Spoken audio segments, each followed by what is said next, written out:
કે મને તો આટલી ઉંમરે માને સંતાનની ઈચ્છા નથી, પણ મેં મારી ગાયોની ખૂબ સેવા કરી છે, એટલે આ ગાયોને એવી લાગણી છે કે મારા પછી કોઈ ગાયોની દેખભાળ કરનારો આવે, એટલે જ ભગવાને કૃપા કરી છે કે આટલા વર્ષે પણ ગાયનો સેવક આવી રહ્યો છે.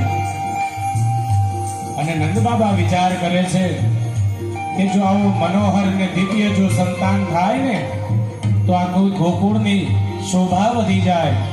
આવું ચિંતન કરતા હતા અને યુગ માયાએ સુનંદાની આંખો ખોલી છે. સુનંદાએ જોયું તો પોતાની ભાભી, જ્યાં સુતિકા ગૃહ કહેવાય કે જેને સુવાવડ થવાની હોય, આખો રૂમ અલગ હતો. એ સુતિકા ગૃહની અંદર દરવાજા ખુલ્લા જોયા. સુનંદા જોવે છે કે આ કેમ દરવાજા ખુલ્લા છે. જઈને બારીમાંથી જોયું તો ભાભીના રૂમમાં દિવ્ય પ્રકાશ દેખાયો. અંદર જઈને જોયું તો અહીંયા માં દેવકી તો ખૂબ નિદ્રામાં છે, પણ બાજુમાં મંદ મંદ મુસ્કાન વાળા એક લાલાના દર્શન થયા અને સુનંદાનો કોઈ પાર ન રહ્યો. બૂમો પાડતી પાડતી નીકળી, ભય ગયો, હોઈ ગયો, હોઈ ગયો.